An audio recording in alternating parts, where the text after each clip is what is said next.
Time for convening having arrived. The Senate will come to order. Would ask unauthorized visitors to exit chamber at this time, and the Senate will come to order. Recognize Senator from the 53rd. Good morning, Mr. President. The journal's been read and found to be correct. Thank you, Senator, for your good works on the journal. Is there objection to dispensing with the reading of the journal? The reading of the journal is dispensed with. Is there objection to the confirmation of the journal? Chair hears none, and the journal is confirmed. All senators having bills and resolutions introduced, please bring them to the Secretary's desk at this time.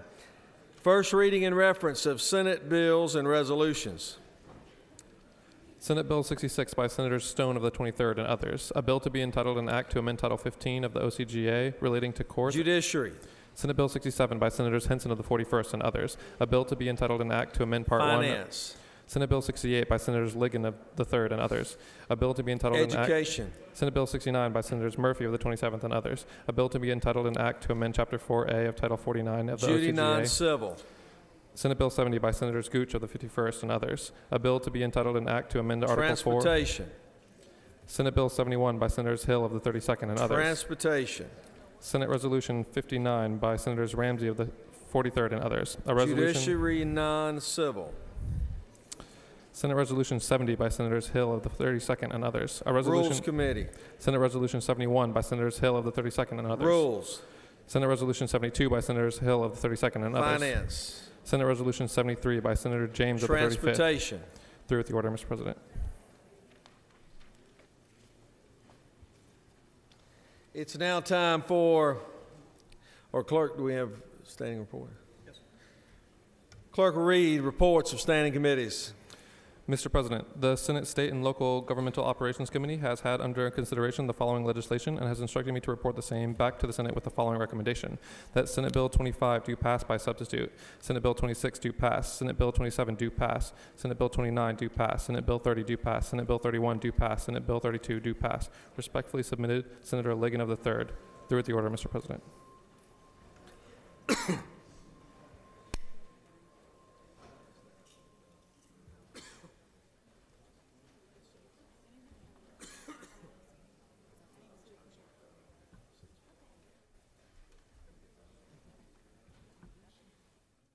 It's now time for the morning roll call. Are there any motions to excuse?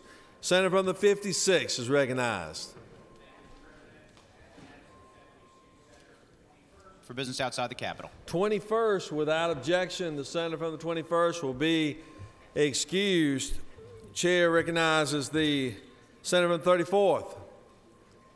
President, I ask for unanimous consent to excuse the senator from the 55th. She is on Capitol Hill with constituents. 55th, without objection, the senator will be excused. Are there any other motions to excuse?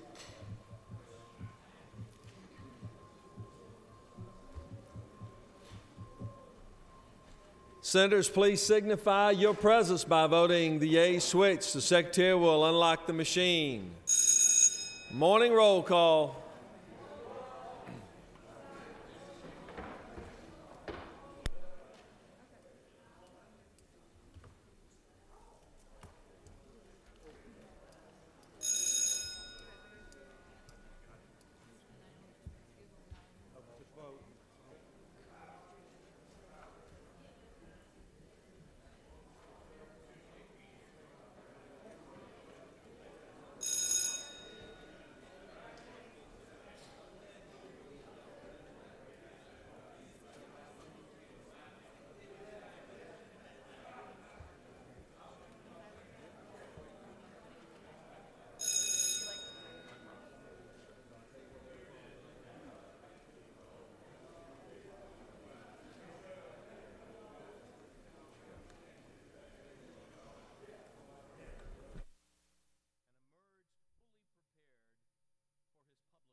It's now time for our morning devotion. Would ask that senators please take your seats, and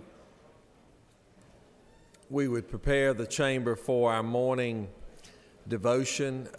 After our devotion, we will be having a ceremony that I know all the senators would like to take part in. It is now my distinct honor to present the Distinguished Appropriations Chairman, the Senator from the 4th, for the purpose of introducing our chaplain of the day. Senator.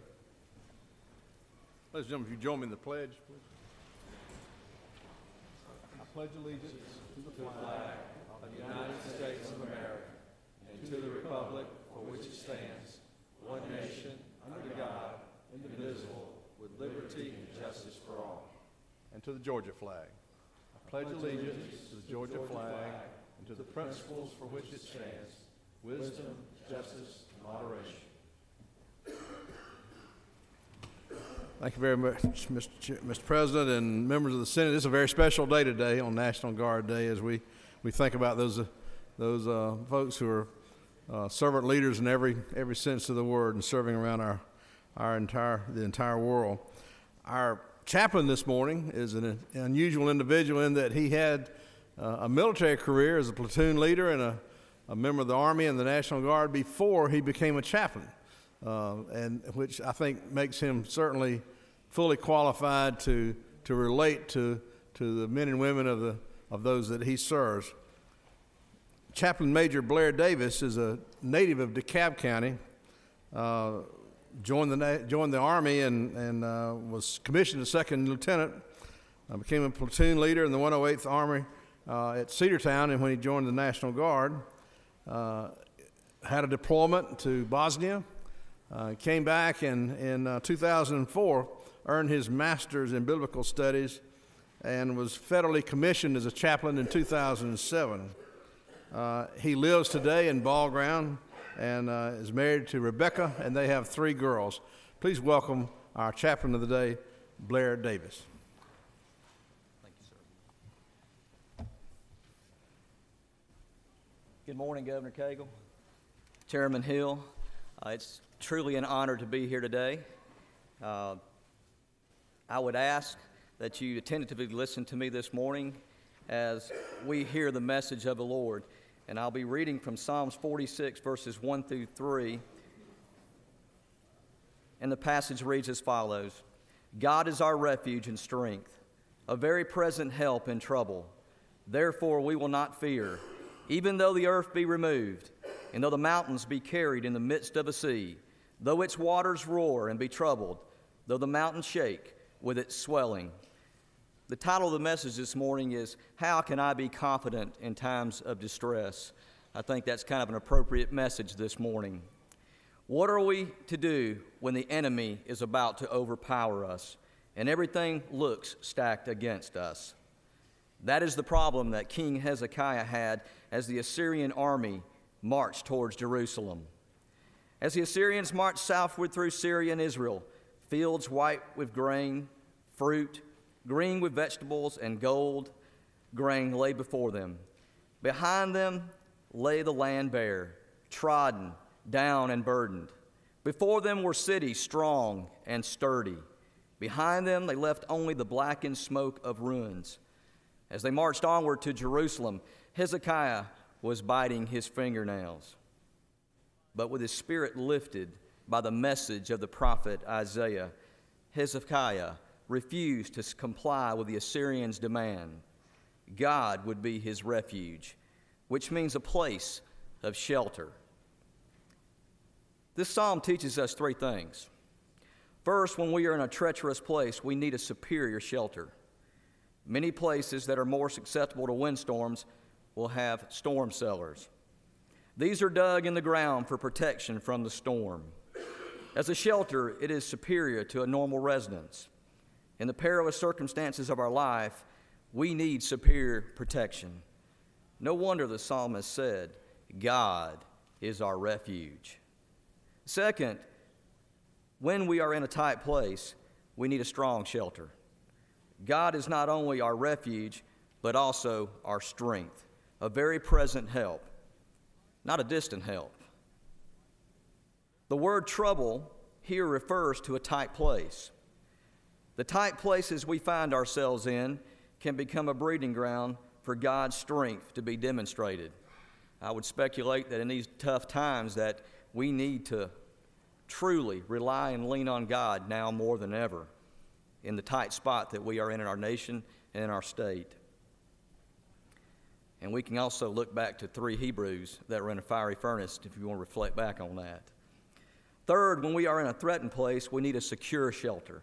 The hymn writer declared, "A mighty fortress is our God, a bulwark never failing. Therefore there is nothing to fear.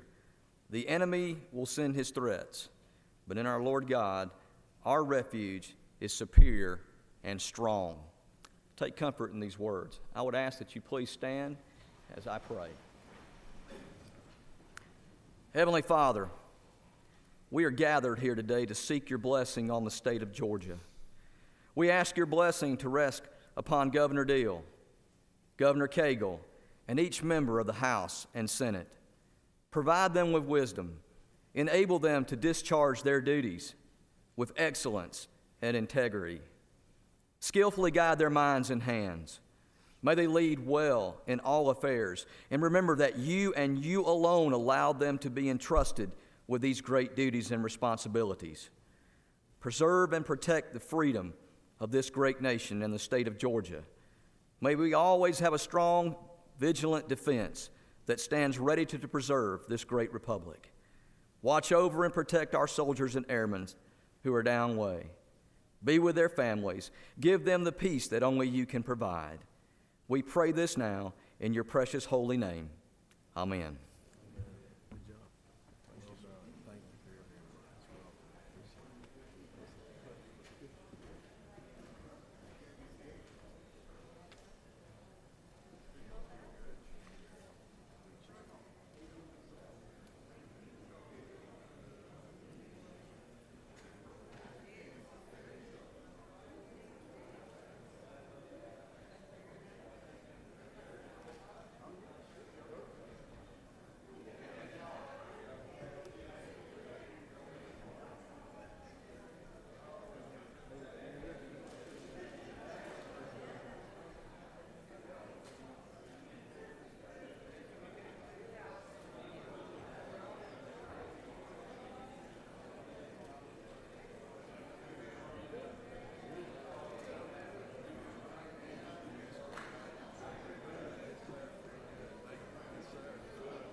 Place to call now and just have it up? Yeah, let's talk to the Lieutenant Governor real quick.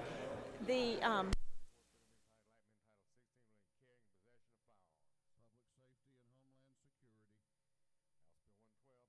Representative Kid of the 145th, bill entitled 20 relating to Georgia military.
appropriation of law for President of the United States. Judiciary, non-civil. House Bill 126, Representative Hamilton, 24th, bill to be entitled Amendment Title 16, Obstruction, Public Administration. Judiciary, non-civil. House Bill 127, Representative Powell, 171st, bill to be entitled Amendment Titles 45, 12, 15, relating to public officers' employees. Appropriations. House Bill 128, Representative Peak, 141st, bill to be entitled Amendment Title 48, an imposition rate. Ways and Means.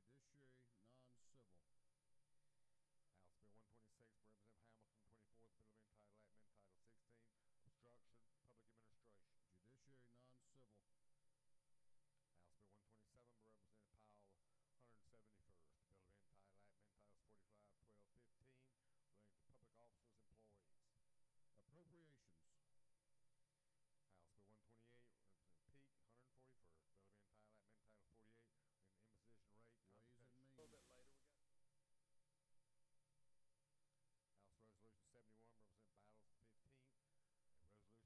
a resolution on the life of Trooper Frederick Herman. If I could have the Senate's attention, I'd like to present the Doctor of the Day, and to do so, call upon the distinguished senator from the 42nd.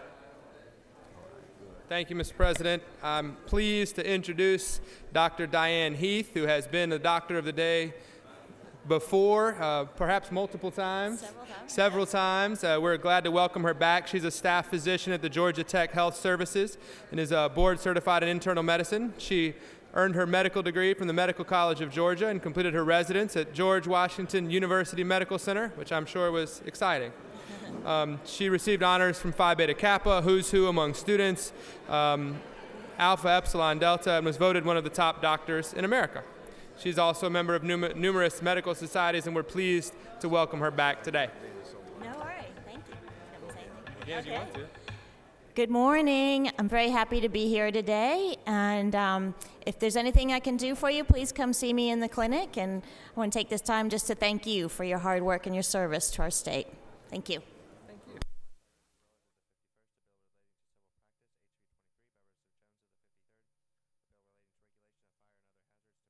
Solicitor of the State Court of Putnam County,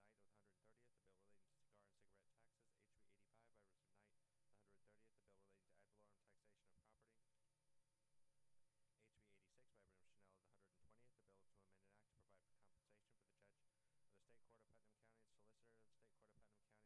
of the State Court of Putnam County,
Let me ask senators to please take your seats.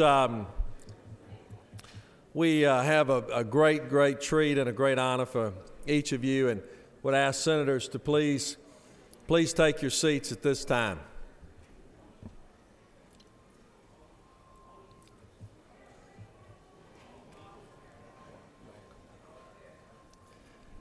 Secretary will read a resolution. Senate Resolution 48 by Senators Hill of the 4th and others. A resolution recognizing January 29th, 2013 as National Guard Day at the Capitol and for other purposes. Whereas the Georgia Department of Defense is a state agency in charge of coordinating and supervising all agencies and functions of the Georgia National Guard, and whereas the Georgia Department of Defense is located at Clay National Guard Center in Marietta, Georgia, and includes the Georgia Army National Guard, the Georgia Air National Guard, and the Georgia State Defense Force, and whereas the Georgia DoD employs over 11,000 Army National Guard soldiers, 2,800 Air National Guard airmen, 850 State Defense Force members, and 460 state employees. And whereas Georgia's Army National Guard is the 8th largest in the nation, with training in more than 79 hometown armories and regional facilities across the state, and it includes combat support, and combat service support units. And whereas the Georgia Air National Guard is the air power component of the state of Georgia, with 3,000 airmen and officers assigned to 2 flying wings and 7 geographically separated units throughout Georgia, and they play an active role in supporting Georgia's homeland defense posture, providing airlift, engineering, and communications resources and abilities. And whereas the Georgia State Defense Force is a volunteer unit of the Georgia Department of Defense, serving in support of national and state constitutions under direction of the governor and the adjutant general of Georgia. And whereas in 2012 alone, the Georgia National Guard deployed well over 1,500 soldiers and airmen to the strategic locations of Afghanistan, Kosovo, Guantanamo Bay, the Republic of Georgia, and the southwest border, flew over 9,400 combat hours in support of Operation Enduring Freedom, continued to support operations against the domestic threats within the state of Georgia, and actively participated in the Hurricane Sandy relief effort by deploying units to New York and New Jersey. And whereas the selfless and heroic actions of the Georgia National Guard stand as a shining tribute to the strength of the human spirit, and it is abundantly fitting and proper that the outstanding accomplishments of these remarkable and distinguished Georgians be appropriately recognized. Now, therefore, be it resolved by the Senate that the members of this body commend the men and women of the Georgia National Guard for their strength, leadership, and courage in their willingness to find meaning in something greater than themselves, and recognize January 29th, 2013 as National Guard Day at the Capitol. Through with the order, Mr. President. Is there objection to adoption of the resolution? Chair hears none, and the resolution is adopted. It is a great honor to recognize our National Guard on this very special day, and welcome, of course, one of our former colleague, now Major General Jim Butterworth, obviously along with Senator from the 4th, who spent many years in the National Guard as well. I also want to take this time to thank each and every one of the dedicated men and women of the Georgia National Guard for coming today. Many of them are here present in the gallery. Would each of you join me in welcoming these distinguished heroes?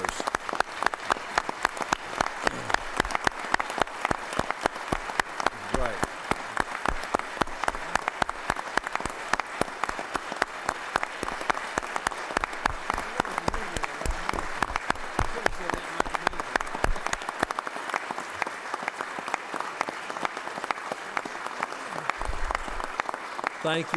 Thank you all very, very much, and thanks for your heroic service and the humility in which you demonstrate on a daily basis. The Georgia National Guard traces its lineage to 1736, just 4 years after the establishment of the Georgia colony. Members of our Georgia Guard have participated in all of the nation's major wars since that time and have sent more than 12,000 service members overseas to support our war on terror.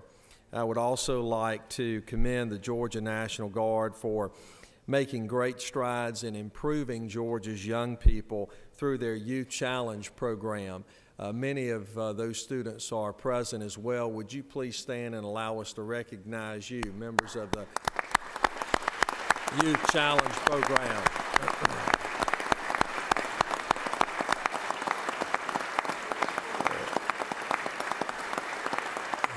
Right. They do a wonderful job in fighting dropout rates and the challenges that so many of our students are facing. I also applaud all the initiatives that the Georgia Department of Defense continues to do in protecting Georgians as well as our nation. We're also blessed to have such support led by Major General Jim Butterworth. At this time, it is my pleasure to introduce to you the Appropriations Chairman, the distinguished senator from the 4th. Thank you very much, Mr. President. And ladies and gentlemen, I want to present the resolution that you all just passed, General Butterworth, and then I'm going to step back and take a minute to, as we say, introduce to some and present to all our Adjutant General. So, General, I'm going to present this resolution on behalf of a grateful state for the service of the men and women of the Georgia National Guard. Thank you so much. Chairman. Yes, sir. Thank you very much.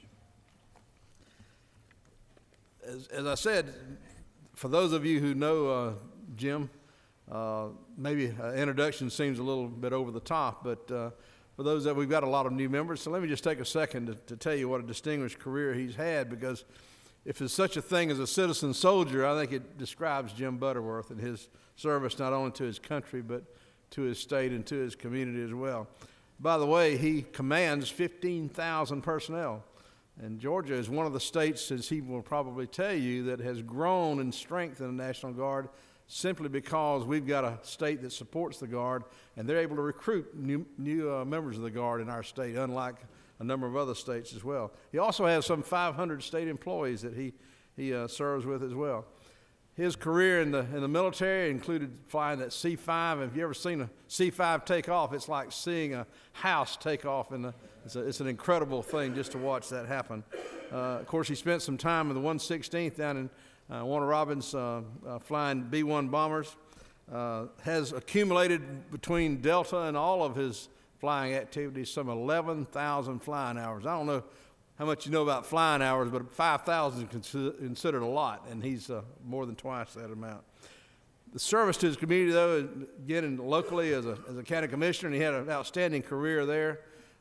Came to the Senate and just did great things here as chairman of the Higher Ed Committee and served on appropriations, and then ascended, as we say, to the governor's floor as a governor's floor leader, and in a year that was really important, because that was a year that we think we saved hope, and we certainly revised it to keep it financially straight and keep it headed in the right direction as well.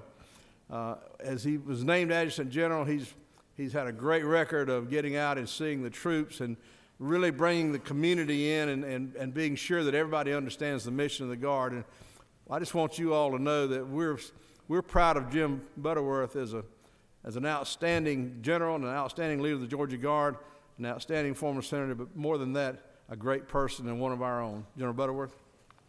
Thank you.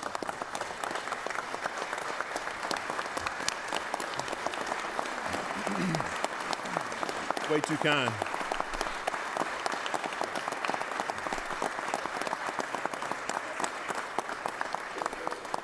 You all are way too kind. It's nice to be home for sure.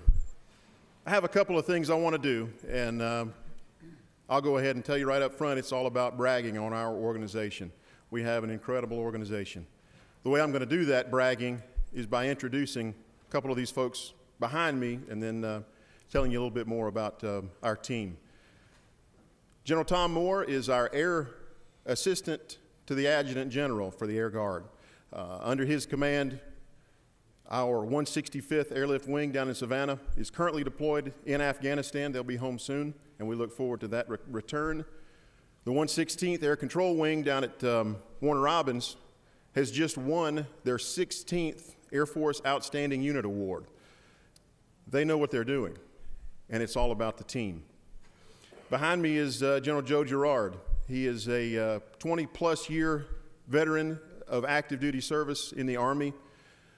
He leads the organization from the front. I can tell you one quick story. We were on a trip in a hotel. I went down early and got on the treadmill.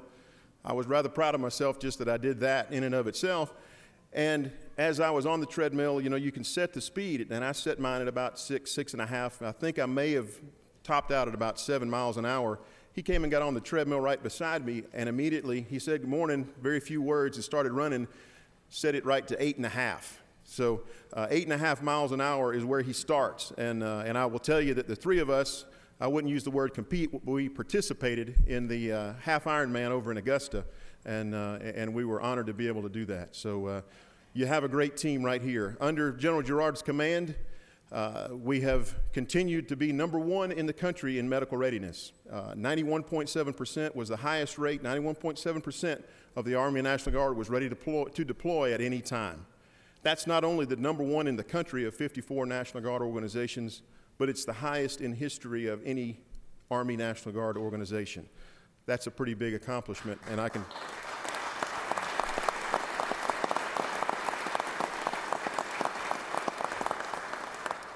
And I can promise you there are a number of other metrics that we can measure success in the Army National Guard, Air National Guard as well. General Jerry Bradford, you probably know him. He's the leader of the State Defense Force. He has also been a positive contributor to our team. And very frankly, for all of you that are watching through the State Defense Force and the fact that they are volunteers and unpaid, they have saved the state of Georgia over $1 million in their immediate responsiveness in the roles that they have fulfilled. And it is an incredibly polished, first-class organization and a part of our team as well. You heard about our 500 state employees. Some of those, about 250 of those state employees, run our 2 Youth Challenge Academy campuses. You may notice that some of your pages this morning are our YCA cadets. Please don't hesitate to ask them what they do, what their program is like. They want to tell you about their accomplishments. Before I get out of the way, I have 2 other things and I'll be done. I would be very, very remiss to not mention that my wife, Amy, is here with me. She put up with me for 5 years before I...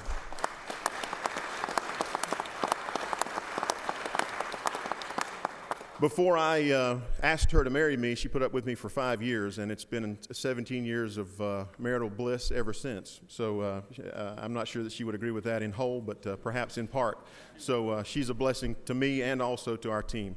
To the members up here in the gallery, you've already recognized them. We are all total in the Georgia Department of Defense. We're 15,000 strong. These folks focus on the mission. They have all deployed to Iraq, Afghanistan, Kosovo, parts of Africa, Korea, you name it, they've been there. If you've seen it on CNN, they probably knew about it before you saw it. These folks are, again, a positive contributor to the overall military force of the great United States and definitely to the state of Georgia. Now, one last surprise, and I'll get out of your way. As I mentioned, we have about 300 folks in the Army National Guard that are currently deployed in Afghanistan. Our agriculture development team, this is our second effort. It is a ADT-2, as we call it, and it's our second effort. They are actually getting ready to come home, and Colonel Craig McGalliard is just south of Kabul in Afghanistan, and I think we may have him available. He's actually been sitting here staring me in the face as we have been talking, so he's probably tired of looking at me. But there he is directly from Afghanistan, and he's coming home to his family soon. He lives in Savannah. Senator, he'll be coming home to your district very, very soon. So, Colonel McGalliard, if you can hear me, you're welcome to say hello to the Georgia Senate. Well, I'd like to say hello, General. Hello to you, General Girard, General Moore, and others. We are close to coming home. 18 hours. My team will be getting on the bird for the first leg, and hopefully we'll be back in the great state of Georgia in about 12 days after a year-long deployment to Afghanistan.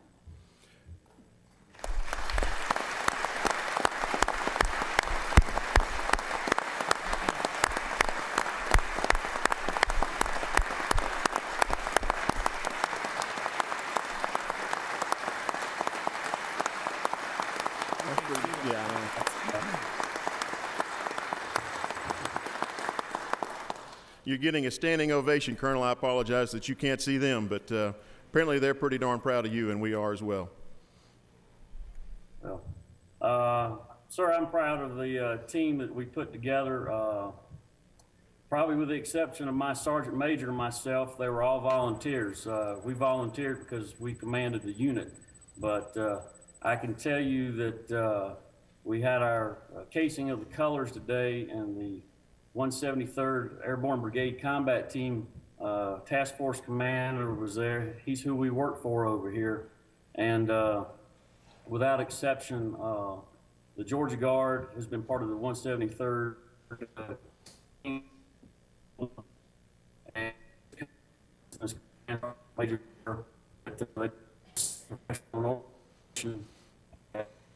Miracles of modern technology. I think we're losing you a little bit, Colonel. All right. I think we may have lost the signal, but regardless, Skype is a wonderful thing. So there's the shameless promotion. So and lastly, thanks to Russell Carlson. You all may know my Deputy Adjutant General. I kind of stole him from somebody else that's standing to my left, and he's doing an incredible job for our team.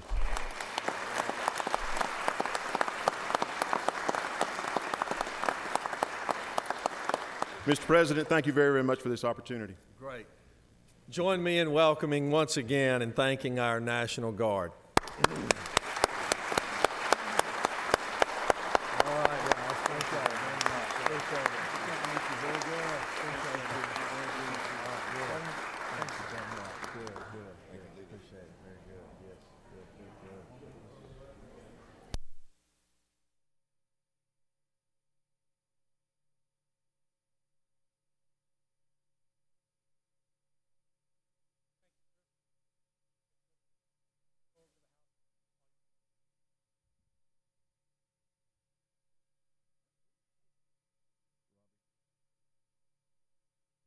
by Representative Shaw, 176th, recognizing the importance of establishing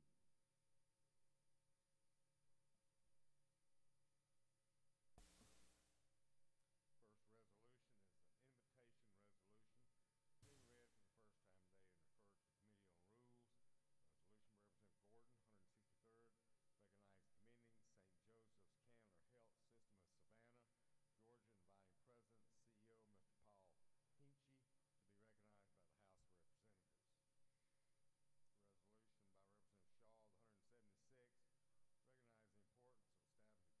today, referred to Committee on Rules and adopted by this House. Resolution by Representative Thomas, 56th, recognizing commending Charlie Smith Jr., inviting him to be recognized by the House of Representatives. Being read, invitation resolution being read for the first time today, referred to the Committee on Rules. Following resolutions are privileged resolutions being read for the first time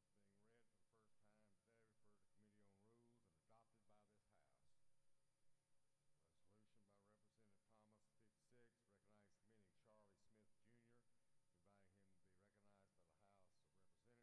adoption. Resolution by Representative Gardner, 57th, recognizing and commending Georgia aerospace industry. Resolution by Representative Gardner, recognizing and commending Georgia aerospace industry. That first resolution was an invitation resolution being read for the first time in the first Committee on Rules. Resolution by Representative Gardner, 57th.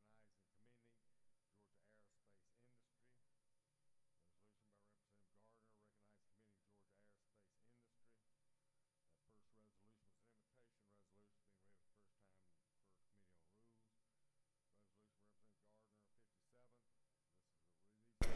Senator from the 45th. 45th. On the life and memory of Fred Korematsu. Resolution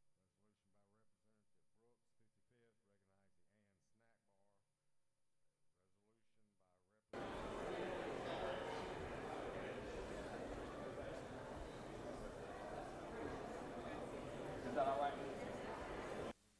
Resolution by Representative Brooks, 55th, on the life and memory of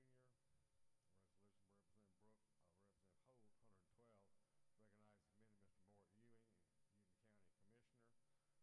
Cotton Reader Jr. Resolution by Representative Representative Holt, 112th, recognizing and commending Mr. Mort Ewing, Union County Commissioner. Resolution by Representative Holt, 112th, congratulating Bill and Camille Roney on their 40th anniversary. Resolution by Representative Dickey, the 140th, commending Georgia Peach Festival. Resolution by Representative Brooks, 55th. If I could have the Senate's attention, we have some more special guests we would like to recognize.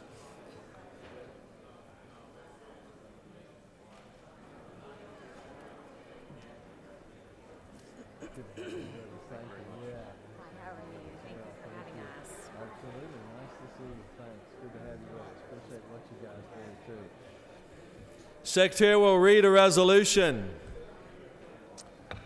Senate Resolution 83 by Senator Unterman of the 45th, a resolution recognizing and commending the 5 Points of Life Foundation, Life Cord, and Life South Community Blood Centers, and recognizing National Blood Donor Month, and for other purposes. Whereas the 5 Points of Life Foundation is the only organization in the United States committed to education and awareness of the 5 ways to share life with others through donations of blood, apheresis, marrow, cord blood, and tissue and organs. And whereas the 5 Points of Life is educating Georgians through its 5 Points of Life in the classroom and kids marathon programs, partnering with schools, life-saving donation organizations, and community organizations to engage school children. And whereas Life Cord has been able to supply cord blood for treatment throughout the U.S. and around the world, saving lives, and whereas Life South Community Blood Centers is one of the largest blood providers in the United States, collecting and supplying blood for more than 100 hospitals in Georgia, Alabama, and Florida. Now, therefore, be it resolved by the Senate that the members of this body commend the 5 Points of Life Foundation for continuing to educate Georgians on the 5 ways to share life with others, Life Cord for partnering with hospitals to preserve life-giving cord blood, and Life South Community Blood Centers for its commitment to providing Georgians with a safe blood supply that meets the needs of local patients. Through the order, Mr. President. Is there objection to adoption of the resolution? The chair hears none, and the resolution is adopted. Appreciate so much the great work in saving lives, and to recognize our very special guest. I call upon the distinguished senator from the 45th. Thank you, Mr. President. Members of the Senate, it's my honor to bring before today the members of Life South and to celebrate Life South Day. We have with us in attendance Kim Kissel, J.B. Bowles, Britt, is that right? Bright Whitaker, and Carl Smith. It is my honor, and Senators, you should have on your desk this little form, and we are drawing blood downstairs. And the most significant thing is the fact that we need blood. And we especially need, if you are O negative or O positive, we especially need that type of blood. So we're in a competition with the House, and I encourage you to go downstairs, even though we don't have as many members. We do have, I think, a little bit more influence, and we could get a few more people down there. So I encourage you to go downstairs. And of course, you know that the 5 Points of Life Foundation supports not only blood donors, but also platelets, marrow, cord blood, and tissue and organ donations. So I ask you to join with me today, giving them a round of applause and thanking them for coming to the state capitol.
Secretary will read another resolution. Senate Resolution 44 by Senators Ginn of the 47th and others. A resolution recognizing January 29, 2013 as Tourism Day at the state capitol and commending the tourism industry of Georgia and for other purposes. Whereas the travel and tourism industries play a vital role in Georgia's economic prosperity and the quality of life for all Georgians, and whereas tourism in Georgia generates more than $31 billion annually, which provides for over 234,100 jobs statewide and contributes $1.5 billion to state and local tax revenue.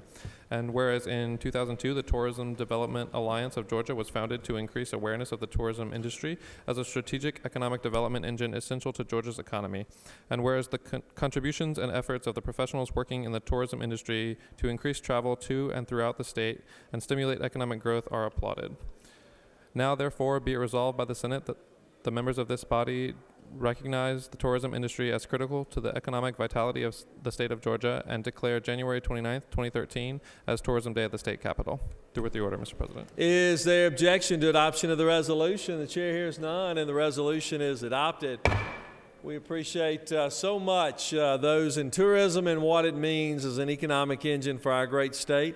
Speak to the resolution. I call upon the distinguished senator for the 47th. That's right, 47th. Senator? Thank you, Mr. President.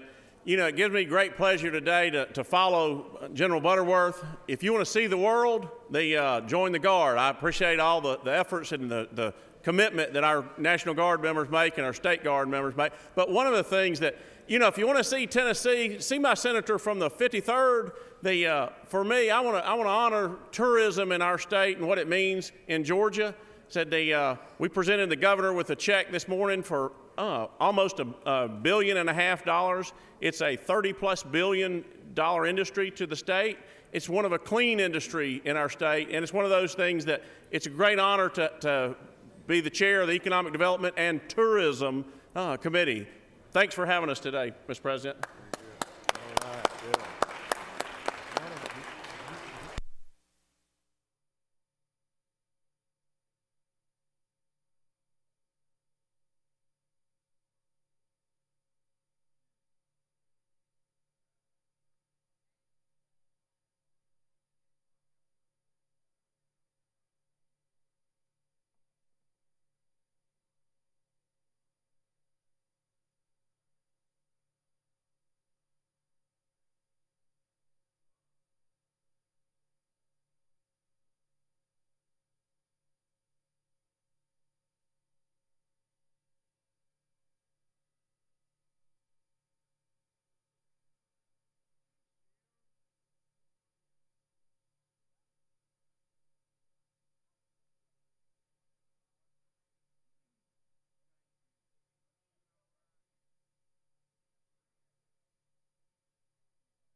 Are there any unanimous consents? Does any senator wish to rise? What's he? Unanimous?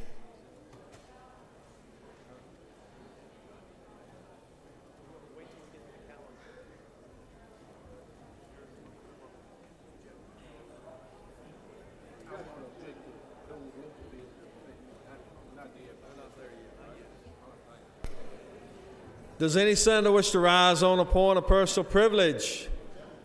Chair recognizes Senator from 39th.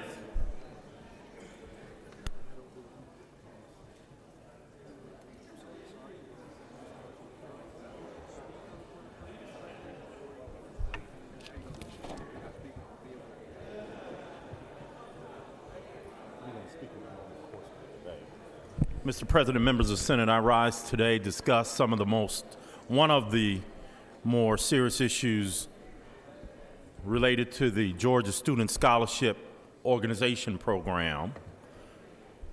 Regardless of one's opinion about the underlying policy of redirecting taxpayer dollars to benefit private schools, however you stand on that issue, I think it is undeniable that the program, as it is currently being implemented, is nothing more, nothing less, rather, but a vehicle to abet tax fraud. I did say that. I said tax fraud. The student scholarship program was touted as one that would benefit underprivileged students. And I remember the debate on the floor of the Senate. And people talked about how it was going to benefit poor, underprivileged children. Woe is me. But it is not that. I don't think the people who passed it intended for it to be that when we passed it. As implemented, the SSO allows tax credit recipients to direct scholarship money to specific students and not schools. The program has become a thinly veiled attempt to shelter money to benefit the parents of children of means. This is a massive abuse of a program designed to support the education of children who might not otherwise be able to attend a private school. This abuse of the system cannot, should not, and cannot be tolerated. The reason the student scholarship program is fraught with fraud is because it encourages abuse, is that there is absolutely no transparency. There's limited reporting, and all funds are limited together, so there is no way to trace the scholarships back to the source. Let me be the first to say that I understand and take very seriously our obligation to ensure that student privacy is protected. We don't want private information to be released. But we have the ability to collect data to determine trends, determine who is receiving these scholarships while still protecting individual student privacy. I've worked extensively with my colleagues in Legislative Council to create legislation that will shine a light into the Student Scholarship Organization. And I have introduced that bill this morning. My legislation would do several things. First, it would create transparency in a flawed program by requiring scholarship recipient schools to disclose, without identifying the students, mind you, information about how much money is being directed to the school, information to determine whether the recipient students were in fact enrolled in public school for the required year, and will also collect basic demographic information about the scholarship population. Mind you, you will hear supporters of the student scholarship program say these abuses are rare and that we should just trust them, that the program is working as intended. The problem is that it is working as intended because it was intended to promote abuse and fraud. To my colleagues who believe in an open, transparent program in government, I would ask for you to join me in adding another element of ethics to our state programs. It is my understanding that this morning a complaint has been filed with the Department of Revenue on this issue, and that's a good thing. And we appreciate the Department of Revenue being put on notice about this scam. But we have a responsibility as legislators to act. When we know abuse is going on, we should act. When we know that there's a scam going on, we should stand up and say no, and we won't accept it. I commend the bill to you. I look forward to a further discussion and debate in committee, on this floor, and in the community. Thank you.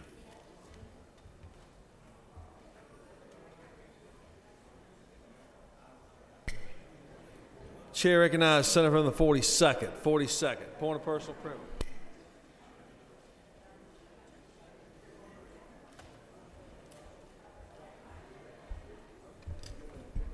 Thank you, Mr. President. Like my colleague from the 39th District, I also am concerned about the level of fraud that exists in this particular tax program, given the evidence that I have seen. And I placed on everyone's desk today an article from the Atlanta Journal-Constitution that discusses these issues. And the sponsors of this bill, the architect of the scholarship fund, who has decided that these particular charities get a different and better treatment than any other. The problem is one of those treatments appears to be immunity from tax fraud. That no one can support. I'm not going to belabor the point, but I have in my hand the report, minus the 360 pages of documentary evidence that discusses how and why the program is currently being operated in a fraudulent manner. Not by everybody. And to be clear, this doesn't indict the idea. It doesn't indict whether we should or shouldn't do it. All we are saying is, let's be transparent. Let's do it in a way that avoids fraud.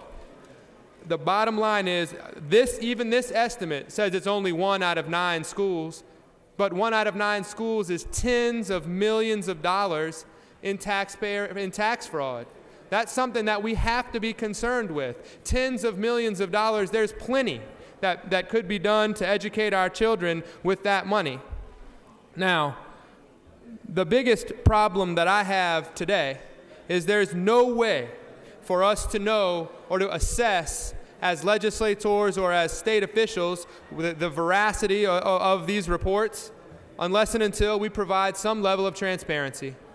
All we are asking for is, let's be honest, let's spend our money wisely, and let's avoid the fraud that has been demonstrated, or at least likely to be demonstrated exists. If anybody would like a copy of the report, I have it. If anybody would like to look through the 320 pages of documentary evidence that goes along with the report, I have that as well. And I would be honored and excited to work with members of the other party to come to a solution that we can all agree on, because I don't think any of us in our hearts want to see the taxpayers be the continuing victims of tax fraud, certainly not our school children. Thank you so much.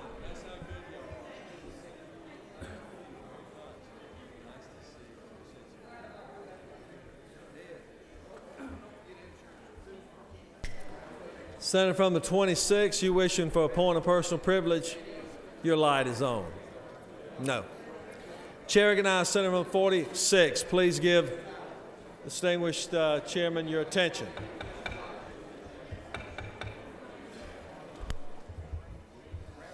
Today we'd like to welcome a number of students from Georgia Regents University and the University of Georgia Medical School's collaboration that are here in the Capitol. I want to point out that this collaboration started several years back, and the first class of students at the Athens campus of Georgia Regents University began in August of 2010. So we're already a couple years into it, and we'll notice vast improvement soon in the number of physicians practicing in the state of Georgia. We're now 40th in the country on per capita doctors to our population, and this is a great advantage to help our research projects in diabetes, heart disease, and cancer, as well as increase the number of doctors to serve our population. So as you see these students around the Capitol today, please welcome them and thank them for their participation. Appreciate it. Give them a round of applause. Thank you, Mr. President.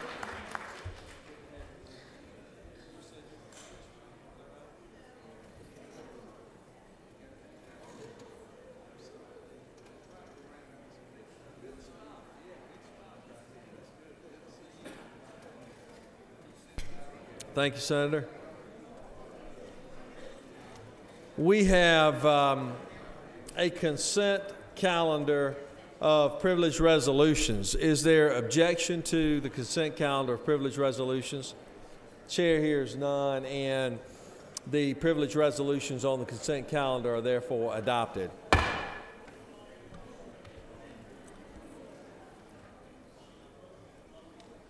Are there any motions to withdraw or commit? Mr. Secretary, are there any objections filed to any of the bills on the local consent calendar? Mr. President, we have a filed objection as provided in Senate Rule 4-2.9b. We, the undersigned senators, hereby file an objection to all the bills on the local consent calendar and hereby request that they be moved to the Senate local contested calendar. Signed, Senator Lucas of the 26th, Senator Ford of the 39th, Senator Henson of the 41st.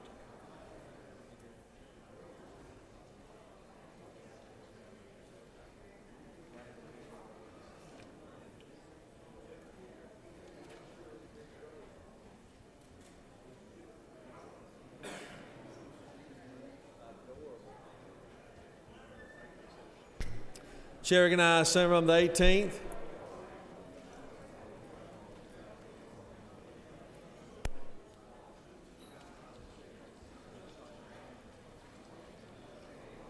Each side has 10 minutes. We'll be debating local bills. Chair recognizes Senator from the 18th. Thank you, Mr. President. Good morning, ladies and gentlemen of the Senate. This is my first time to be in the well this session, so it's good to see old friends and new friends and to begin a new session together. I'm here this morning to ask you to vote for the bills on the contested local consent calendar that will be before us very shortly. Each of these bills have to do with Macon and Bibb County. As you may know, some of you at least, this past year, Macon-Bibb voted, historic vote, to consolidate our county and city government. There's been much discussion over whether or not the new consolidated government should have nonpartisan elections.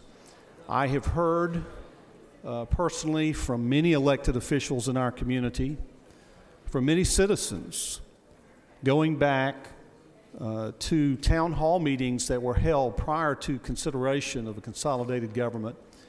This has always been the number one concern that I've heard. And so in response to that concern and to the requests of my constituents and local elected officials, I have introduced these bills, 7 bills, which are before us today for your consideration. Specifically, the bills call for nonpartisan elections for the new mayor of the consolidated government as well as the commissioners for the new consolidated government. It calls for nonpartisan elections for the office of coroner, civil court judge, chief magistrate judge, our board of education, our water authority, and our probate judge. I checked with the Georgia Municipal Association. You may already know this. I was surprised at how exclusive Macon has been, but the Georgia Municipal Association tells me no city other than Macon in the state of Georgia has partisan elections. And if we look at consolidated governments in the state of Georgia, we find that Athens-Clarke, Columbus-Muskogee, Cossetta-Chattahoochee, Georgetown-Quitman all have nonpartisan elections. And there are also nonpartisan elections for the mayor and commissioners of the consolidated Augusta and Richmond County government. So I believe this is, frankly, a common sense measure for our community. It is greatly desired by my constituents and by many of our elected officials, certainly not all.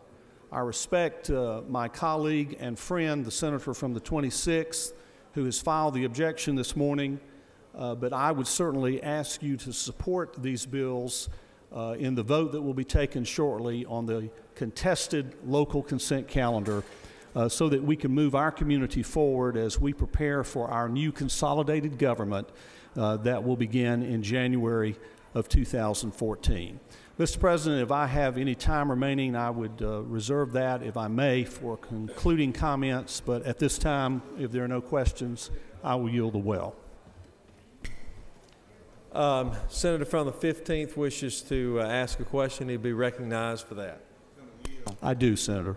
I'm curious as to the category you put Columbus in, because, as a matter of fact, we do have partisan elections in Columbus, Georgia, and I'm not aware that the coroner's office was not a nonpartisan election, because I'm quite aware that it is. So I think you have some. Then, to clarify that, yeah, most of the offices are partisan. Okay. Almost all of them. So I would ask you to register that in your mind. Thank you, right. Thank Senator. You, Chair recognizes Senator from the 2nd for a question. Gentlemen, do you yield, sir? I yield for my friend from the 2nd. Sir, I yield from Chatham County, and we have partisan elections in Chatham County for coroner, for DA, for sheriff, in fact, most of our local elected officers are partisan.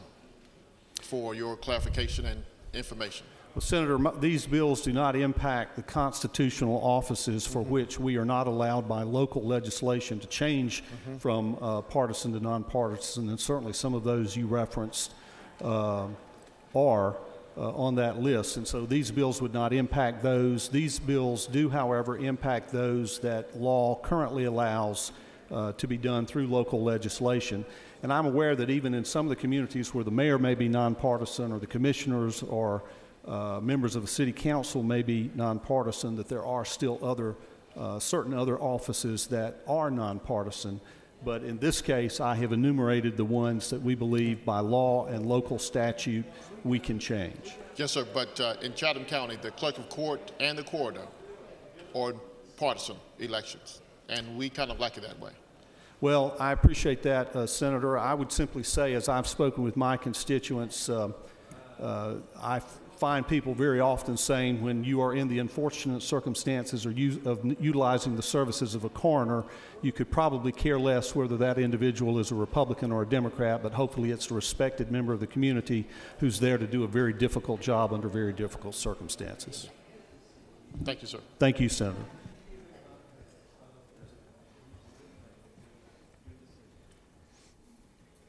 No further questions, Senator. No, I apologize. Senator from the 15th wishes to be Senator, recognized. I apologize for another question. No problem. Clarification, if I may. Does this legislation affect consolidated governments? Only make and bib. Only make and bib? Only make and bib. Okay. Yes. What's the distinguishing language that would separate? Well, every bill is very specific to the circumstances in make and bib. It has no impact upon other consolidated governments or other municipalities for that matter. Thank you, Senator. Thank you. It's a local bill. Chair recognizes Senator from 22nd wishing to ask a question. Thank you, Mr. President. Does the Senator yield? I do, sir. Senator, is it not true that there is pending legislation before us that will appear in the committee process that essentially does the same thing that you're attempting to do, but from a statewide perspective, bills that the Senator from the 1st has introduced? Senator, I know that in every year I have been a member, and I know you and I have been here a number of terms together, there have been bills introduced that would do this on a statewide basis or perhaps allow for a home rule, but to do some of these other offices that we indicated the Constitution will not currently allow us to change. I'm not confident myself as to how those bills may move this session or next, but again, these bills relate specifically to make and bib. No further questions, Senator. Thank you. I yield the will. Chair recognizes Senator from 26 for 10 minutes.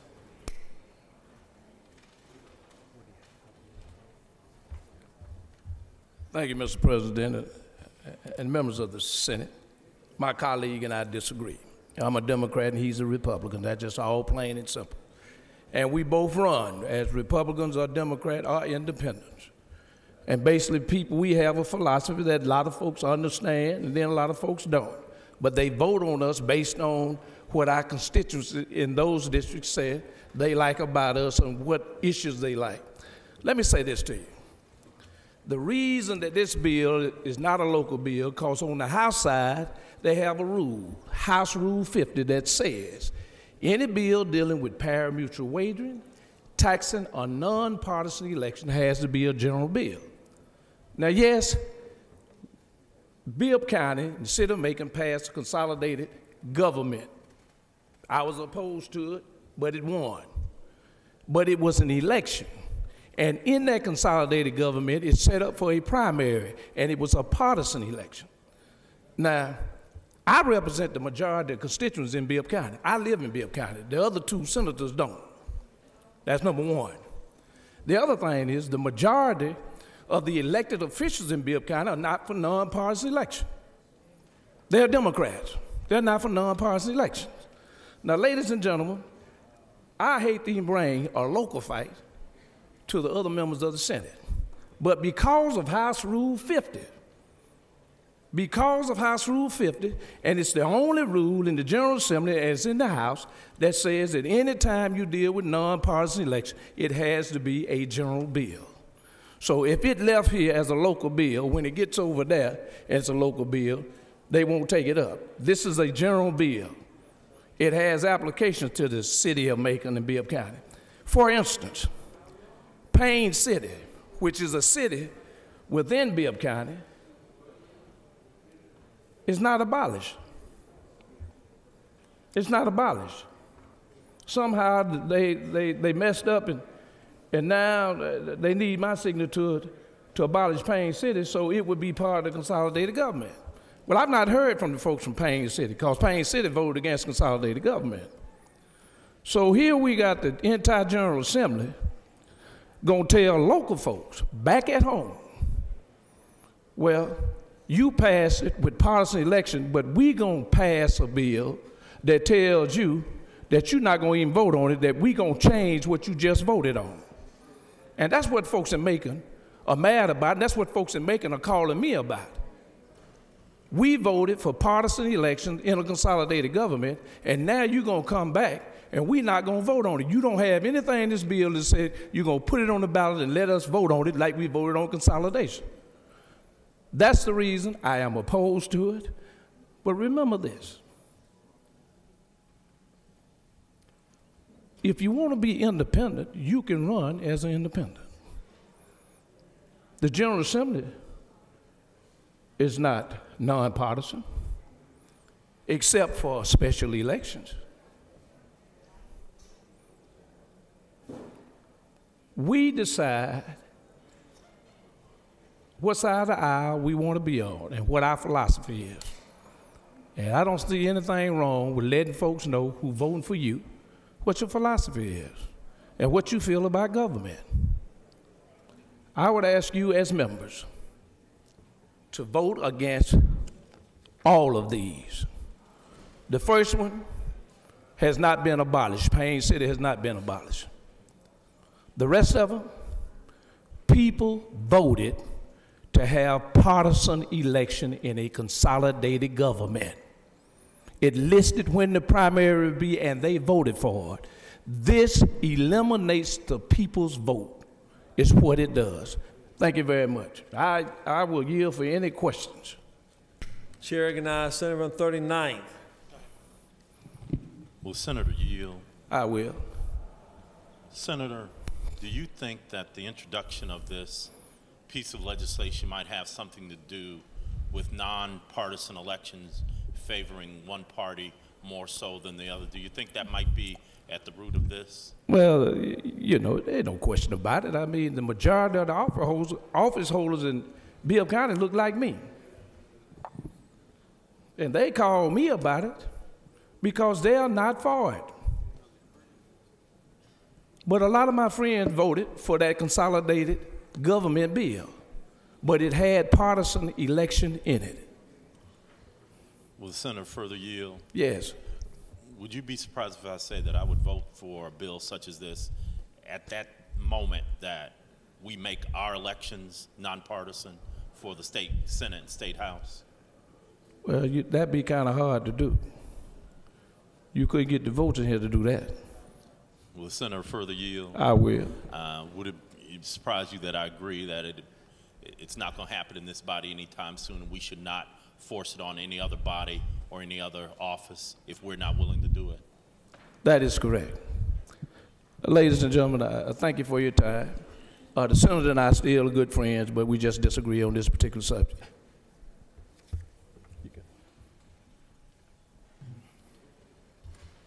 Chair recognizes Senator from 36th. Thank you. Does the senator yield? Yes. When was could you tell us when was the vote taken that you described It was in July primary. July of 2012. July 2012 primary for the consolidated government of the city of Macon and Bibb County. And the language that people voted on? They voted on a partisan election. That they favored consolidated government with partisan elections. With partisan elections. Maintained. So this really would have the effect of, it's bait and switch, is it not? I mean, if you put something on the ballot last July and get a vote on it, then come up here and undermine a piece of what the good people of Bibb County voted on, how can that be defended?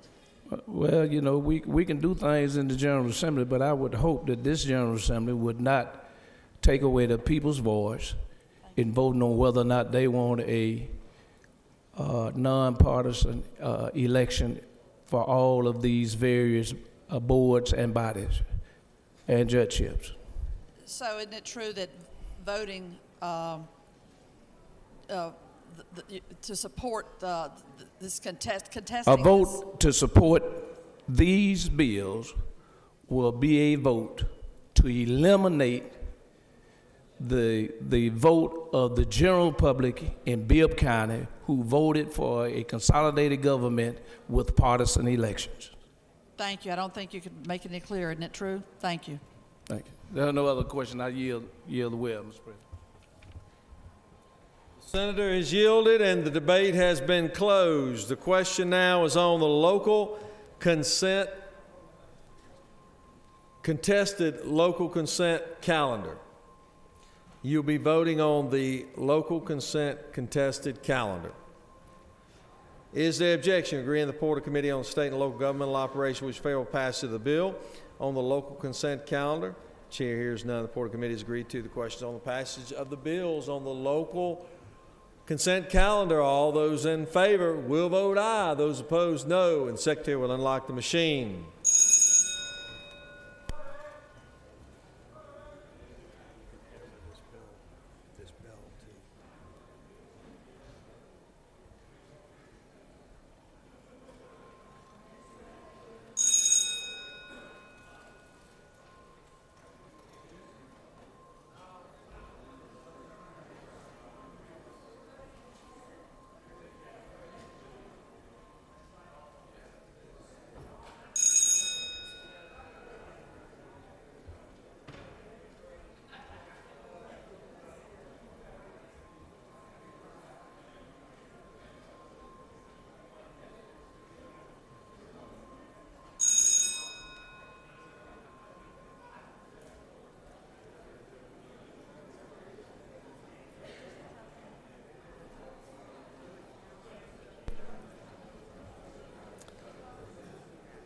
On the local contested calendar, the ayes are 34 and the nays are 15, and the local contested calendar is therefore adopted.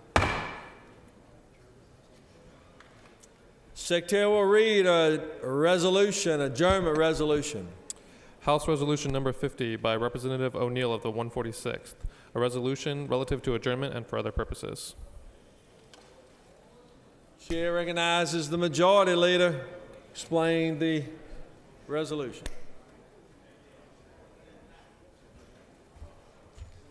Thank you, Mr. President. Ladies and gentlemen of the Senate, before you is the House Resolution 50, which is the adjournment resolution. Hopefully you've all had time to look at it.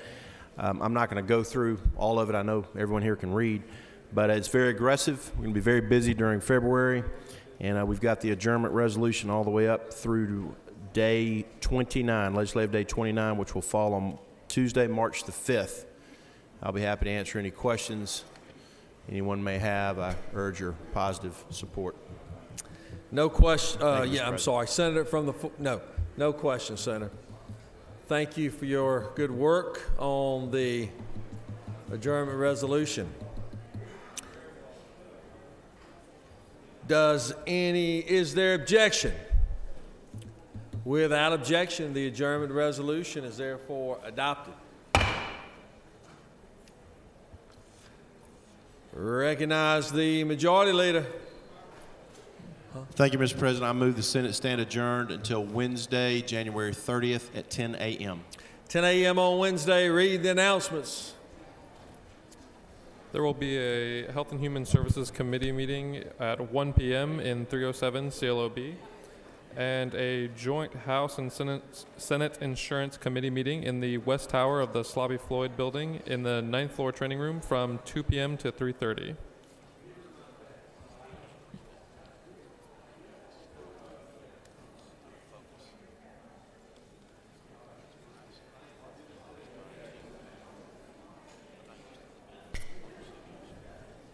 you get him?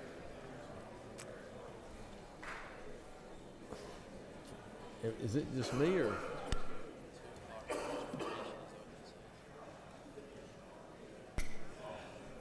Chair recognizes Senator from the 45th for an announcement. Please give the Senator your attention.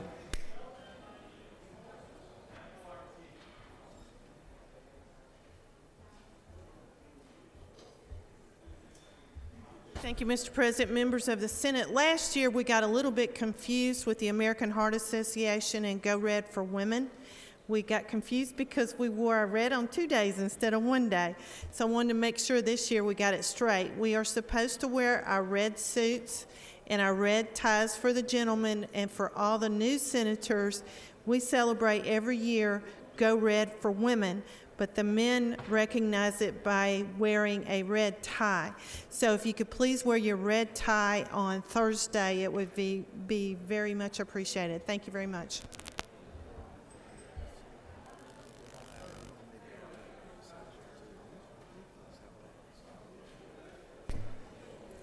Thank you, Senator. Just as a reminder, don't forget the 12 o'clock training session in the mez. Lunch will be provided. Compliments of your Lieutenant Governor.